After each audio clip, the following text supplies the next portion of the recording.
This is the Griffin Realty Group Ask-A-Griffin podcast, episode number 28. We continue our series on closing.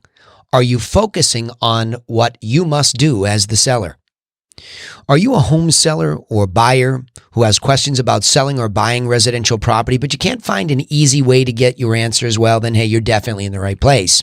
I'm Danny Griffin, the founder of the Griffin Realty Group and the host of the Ask-A-Griffin podcast. Now, to help you take immediate action to get started in the right direction if you need to sell or buy property right now or in the very near future, you can take advantage of our free step-by-step guides that are waiting for you at griffincourses.com. They'll walk you through the entirety of the process, give you all your thinking points so you're organized and you have a plan. You should not be engaging in one of the largest financial transactions most people make without a plan. All right, so in this episode, what we're going to talk about here is, are you focusing on what you must do during the closing process? This means once you're under agreement and you probably have X number of days, somewhere between 30 and 60 days to close and finalize the transaction, there are a lot of moving parts. So the first point here is going to sound funny coming from a realtor who's guiding you, but you must assume 100% responsibility for your own outcome. That's important, right? This is your property. You are the one that has said, I want to move. Now, again, hopefully you've gotten good guidance. That's why we like to give ours away for free so that you don't have to ask. No matter who you use as a realtor, there's a plan there. We try to make the business footprint better by doing that, but it's still up to you. You have to understand this process. Don't sell your property on a whim. Don't do it that way, because that's what's causing all your moving anxiety. Of course, there are tough spots too when you're downsizing or upsizing. You're leaving family heirlooms and ideas behind. The past is ended and the future is here, and not many people love change. So we understand it's going to be a tough emotional moment anyway, but it doesn't have to be a tough tactical moment. If you can outline the stages that you will go through in the selling of a property, because they're really, in our world, we believe there are about 7 stages that you must understand to sell your property in its entirety. But the toughest part is really this squeezing of the accordion during the closing process, because you might go months on the market. You might be going through all of this pricing discussion, reconditioning the property, staging. You're asking your agent about marketing and what they're doing to be effective in that. Now people are coming through your house in a communication back and forth, and you get into this negotiation, and finally you say, whew, we're finally there. Well, no, you're not. The closing process itself is probably the highest anxiety of all of it, because now everything just got real. So you do have to understand that there are a lot of critical dates and deadlines, as we say in this process for closing, that you must adhere to. If you go back to the last episode, you'll hear us talk about why you must pay attention to details, because those are real dates. And before you agree to them in a contract, you want to fully understand the implications for you and what your responsibility is. The agent is only as good as trying to get you a deal that's reasonable, that the market will bear. So sometimes you might want to dictate, say, for example, how much longer closing, but the buyer has needs and they need to move and they can't accommodate that, and they're willing to give you a good price. So now you're squeezed into a tighter time frame. So you get it. I bet you just listening to this, your anxiety goes up a little bit. But if you just simply say, okay, and we ask our clients, are you on a scale of 1 to 10, where are you at? And if they say we're not a 10 yet, then we say, why not? Because in order to take 100% responsibility for the outcome, you want to have made the best decision, that you are truly motivated, and now is the time. Why? Because it focuses you. And when you're focused, that sense of responsibility and control tends to level up. Because if you're not, and you're really super anxious with no plan, and you're just blindly relying on your agent, you're putting too much pressure on them. Good, bad, or ugly, I don't know how the agent will be. I can't speak to them. But what I'm saying is, if you just abdicate responsibility for selling your property to an agent, of course you're going to feel stressed out.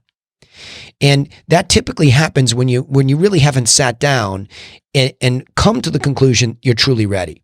Now, that's why I would say you want to counsel with a realtor before ever giving the gift of the listing to that realtor, to make your process pre-listing the best it can be. And then accepting responsibility. I know you want to lean on a good agent, and I have a couple of great clients. They want to lean on me and look at, you're going to have to hold my hand through this. No problem.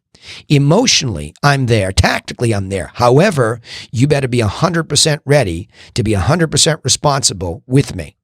It's not my house still. I'm still just a guide. You have to walk up the mountain, per se, and get to the summit. I can guide you, and I can hold your hand at times, and I can encourage you at others, but you are 100% responsible for moving your feet. And that's the second point here. You must actually prepare to physically move. As of the recording of this podcast, I can think about several clients who were really not physically prepared to move. And I mean physically. Stuff everywhere. And as much as I continuously encouraged throughout the process, there was some false sense of belief that they could just do it at the end of the day. But they have no idea what that really looks like, what kind of pressure it is to get rid of the things that you have hoarded and kept as if you were going to do something with them ever, that sense of safety or hanging on to things of the past. And all of a sudden, for example, you're downsizing. Now what? You weren't prepared to move.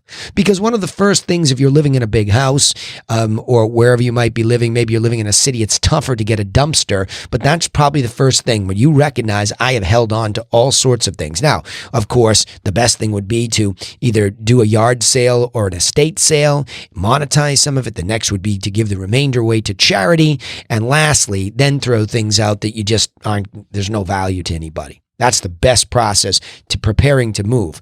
But then packing up the stuff. And if you look at our 7 steps, go back to the staging.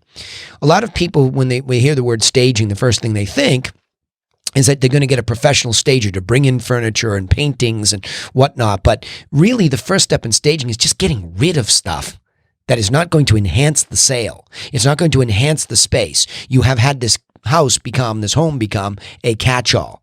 So you must begin to prepare to move that way. And then, so for example, let's say you're selling in the spring going into the summer. You're clearly not going to need your winter coats all hanging up and your sweaters. Box them up. Prepare them for moving. You are moving. And if you do that even pre-listing and during the listing, and you're constantly doing it like you're under the gun during the whole thing, you're taking 100% responsibility, like I first said, to move. And you're boxing things up. Well, what if the deal doesn't come together? What if it doesn't sell? That's okay. This is still a really important cathartic, he said, exercise to prepare to move. See, if your motivation doesn't change on a 10, maybe your circumstances do and you cancel selling the property altogether. I understand that. But I want to just give you the scenario where you have made a firm decision, regardless of the external circumstances, the world we live in, you're moving. Then start the physical move. Because mentally and psychologically, it is going to be difficult as you go through and you pack things up and you're reluctant to throw any memorabilia away. I get it. I've done it for 21 years as a real estate broker agent. Long time. And I'm extremely empathetic. I've gone through it myself. And downright, post-moving, had a little sense of depression. So we're very empathetic to this because we're all human, and this is a sense of home. And on Abraham Maslow's hierarchy of needs, it's one of those basic things that we just take for granted. Shelter really is important. So go through this process physically and emotionally prior to that last squeeze of time. Otherwise, you'll really be under too much stress. Then you lose emotional control, and you're no longer taking 100% responsibility because you're blaming everybody else. So I'm trying to get you out in front of that. And lastly here, remember, and I'll speak for myself as the broker agent in this example. I'll speak for the attorneys or the title companies. I'll speak for the home inspectors. I'll speak for the other side, the buyer, the buyer's agent. Your team that's involved in this transaction is not perfect. I know. Hard to believe. They're not perfect. We're all human. And even though we might work very diligently on a systematic approach, a planned approach, there are circumstances and variables that are too vast to control.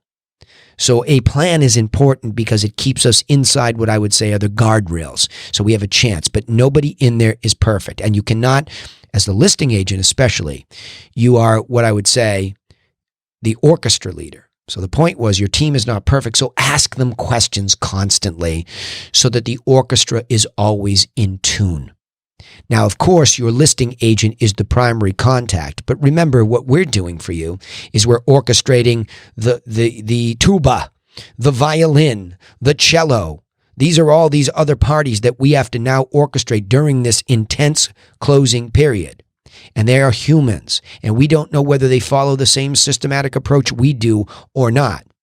So we're doing the best that we can do with a systematic approach to keep everything in order.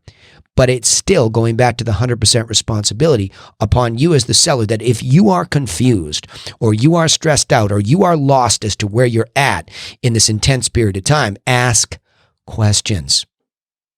And that's different from yelling and screaming and name calling and emotionally breaking down. Asking legitimate questions in a proper way, in a controlled, logical way, is the best way. You'll do whatever you want. I understand that. We have a lot of clients that emotionally lose it, and we understand. We do our best, and we're still going to walk through the process. We're not going to fire a client because they got emotional, because we get it. But if we can all get out in front of it and you can understand how complicated the process is, you'll appreciate it better. And you'll appreciate that in your 100% responsibility, your easiest tool or resource is to ask the ability to ask a question. Ask. It's okay. It's your sale. And the more that you do that, if something's a little out of tune, gee, you're right. And don't beat up a realtor. Well, you should have known that. Not always. There are so many variables that this is a team. You're in a team environment with your realtor. You're trying to coordinate with them. They're doing the best they can. And for the most part, unless it's an egregious mistake by one of these parties to the transaction, you're all still in there. And working as a team is far better than really knocking heads with the people that are involved. And one little caveat, don't guess at what the other side, for example, the buy side, is doing and thinking. You don't know.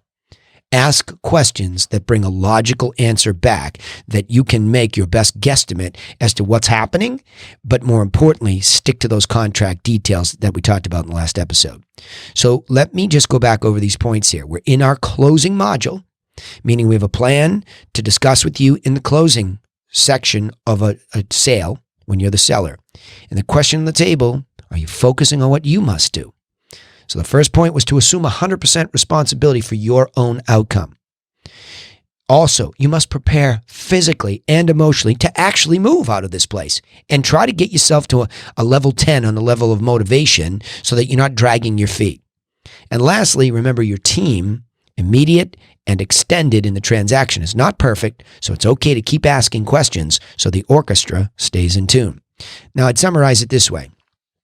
Don't assume anybody has your best interest in mind, and ask questions anytime you're not completely sure what you must do to close your transaction with the care that it needs.